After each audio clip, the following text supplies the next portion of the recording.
In case अगर आपको दे दी जाए। ठीक है, इसका मतलब सीधा सा ये है, और कुछ नहीं कि आपको नोटिस लिखना है, मैसेज लिखना है, कुछ नहीं। या 3, और उनमें से आपके 20 से 25 प्रश्न हो सकते हैं। उनमें आपके क्या क्या हो सकता है? You have to obtain 40% marks in each language. Each का मतलब 40% इसमें। हेलो नमस्कार, स्वागत है आप सभी का हमारे चैनल पे। आप सभी को पता है कि एनवीएस का पूरे साल का कैलेंडर जारी हो गया है, और आप सभी को पता है कि कब इनकी भर्तियां निकलेंगी, कब एग्जाम होगा और कब सारी चीजें के प्रोसेस होंगे, सभी आपको पता है। तो इसी क्रम में मैं यहाँ पर आपका टीजीटी इंग्लिश का सिलेबस डिस्कस करने आई हूँ, क्योंकि ये सिलेबस देखने में बहुत बड़ा लग रहा है। तो एग्जाम पैटर्न, सिलेबस सबकी बात करेंगे, आपको डरने की जरूरत नहीं है। सिलेबस बड़ा नहीं है, आपको जैसे जैसे मैं समझाऊंगी पता चल जाएगा कि सिलेबस ये बड़ा नहीं है, देखने में बड़ा लग रहा है। ठीक है, तो सारा डिस्कस करेंगे इसमें कि क्या इनका एग्जाम पैटर्न रहेगा और क्या आपका सिलेबस है। देखिए, ये तो मैंने छोटा सा लिखा है, लेकिन इन्होंने जो दे रखा है अपनी ऑफिशियल वेबसाइट पे बहुत बड़ा इनका सिलेबस है। देखने में बहुत बड़ा लगता है, लेकिन एक्चुअली ये बड़ा है नहीं। इस सब की बात करेंगे हम। तो पहली बार अगर हमारे चैनल पे आए हैं, सब्सक्राइब जरूर कर लीजिएगा और वीडियो को लाइक कर दीजिएगा। तो चलिए पहले बात करते हैं। देखिए, आप सभी को पता है हम इसका टीजीटी इंग्लिश का सिलेबस डिस्कस करेंगे, और एग्जाम पैटर्न ये सभी का सेम है। पहला पार्ट है, देखिए, जनरल अवेयरनेस। ये पहले ही मैं वीडियो बना चुकी हूँ, इसमें आप देख लेना। पहला जनरल अवेयरनेस है, 10 प्रश्न और 10 मार्क्स के लिए पहला पार्ट। दूसरा पार्ट है रीजनिंग एबिलिटी, 10 प्रश्न 10 इसमें नंबर होंगे। ये वैसे टीजीटी का और पीजीटी का दोनों का ही सेम है, बस इन नंबर में और लैंग्वेज वाले में थोड़ा सा डिफरेंस है, 20 और 20 मार्क्स का। ठीक है, अब आता है थर्ड पार्ट आपका नॉलेज ऑफ आईसीटी। ये 10 प्रश्न और 10 ही इसके मार्क्स हैं।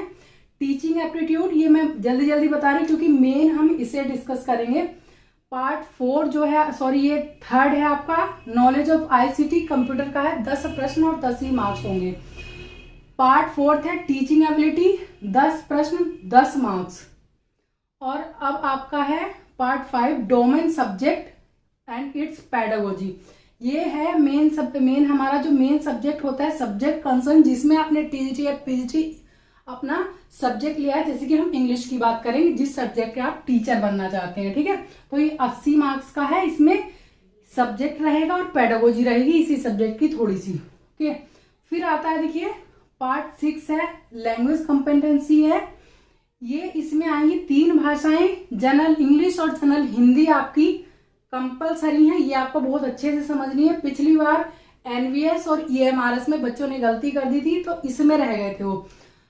ये दोनों लैंग्वेज कंपलसरी हैं, और ये आपको ऑप्शनल है। कोई सी आप एक लैंग्वेज इसमें चूज कर सकते हैं, चाहे तो कुछ बच्चे इसमें हिंदी ही ले लेते हैं, या फिर रीजनल लैंग्वेज, जो भी आपकी क्षेत्रीय लैंग्वेज है वो आपको लेनी है। जैसे कि पंजाब में है कोई कॉलेज एनवीएस, तो पंजाबी लेनी है, गुजरात में है तो गुजराती है, इस तरह से है। ठीक है, जो उस क्षेत्र की भाषा होती है जहां पे नवोदय विद्यालय होते हैं। ठीक है, तो इनमें 10-10 इनके मार्क्स हैं।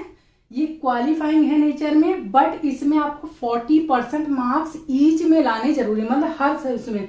देखो, क्वालिफाइंग इन नेचर है, you have to obtain 40% marks in each language. Each का मतलब 40% इसमें, 40% इसमें, 40 मतलब 4 नंबर आपको तीनों भाषाओं में लाने जरूरी हैं, नहीं तो आप क्वालिफाई नहीं होंगे इस पेपर के लिए।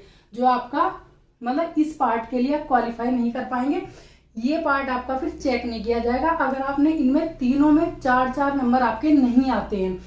पहले सबको ये पता था, ईएमआरएस में भी इसमें भी, कि कुल मिला के बस इसमें 12 नंबर लाने हैं, तो कोई सा में भी आप ले आओ, चाहे तो इंग्लिश के सोल्व कर दो, हिंदी के या रीजनल लैंग्वेज के। तो इसमें 4 तीनों में लेकर के आने हैं, तभी आप क्वालिफाई माने जाओगे। ठीक है, इसको थोड़ा सा सीरियसली लेना है। अब आते हैं हम अपने सब्जेक्ट पे, यानी कि टीजीटी इंग्लिश पे। एक चीज और है, पूरे पार्ट में इसमें नेगेटिव मार्किंग रहेगी, सारे में, क्वालिफाइंग वाले में भी। तो सोच समझ के इसकी भी तैयारी करनी है, और इसका आपको बहुत अच्छे से सोल्व करना है। ये ध्यान रखना है कि इसमें भी आपकी नेगेटिव मार्किंग है, क्वालिफाइंग वाले पोर्शन में भी।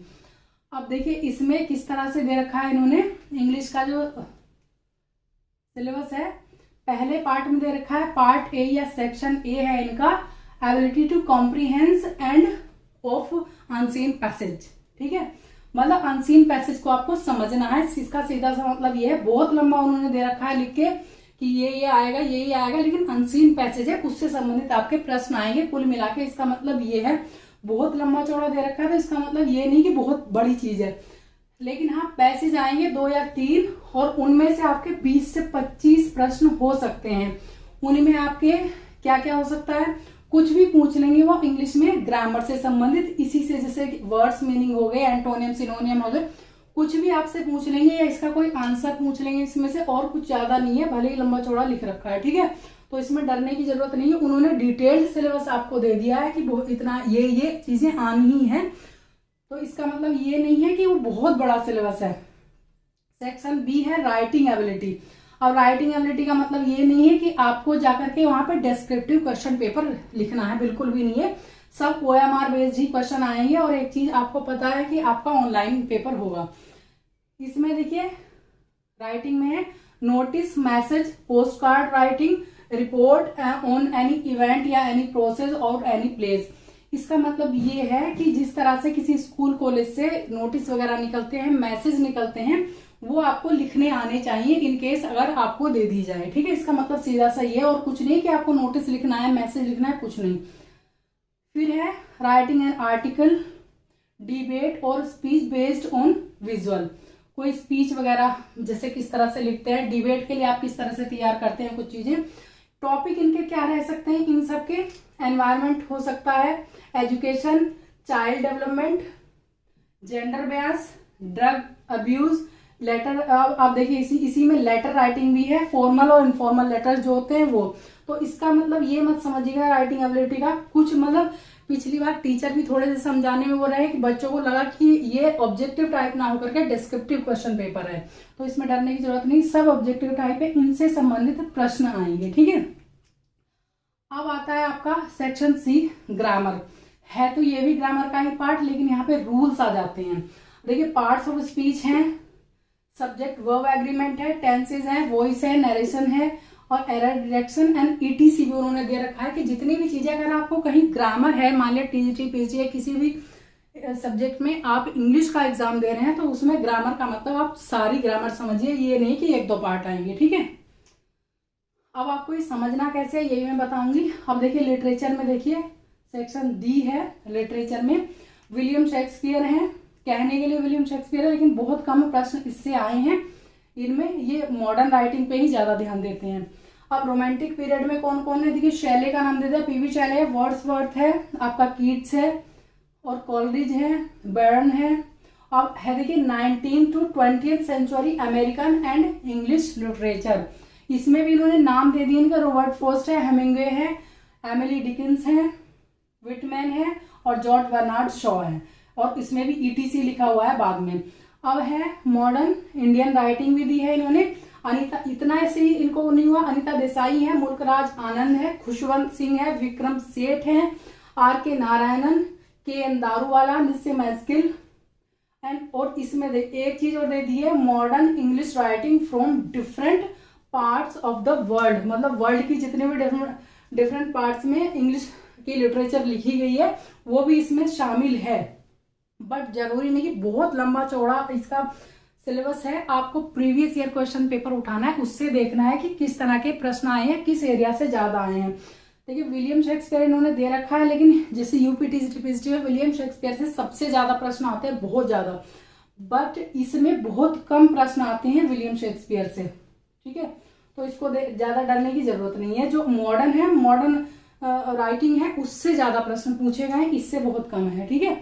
तो ये इन्होंने एकदम से डिटेल में सिलेबस दिया है, इसका मतलब ये नहीं कि बहुत बड़ा सिलेबस है, सब चीजें बता दी है कि इनसे प्रश्न पूछे जाएंगे। जैसे आप UP TGT PGT का ले लिए, बहुत छोटा सा उन्होंने सिलेबस दिखा दिया है, छोटा नहीं है वो, उसमें भी सब चीजें ऐड है, ठीक है।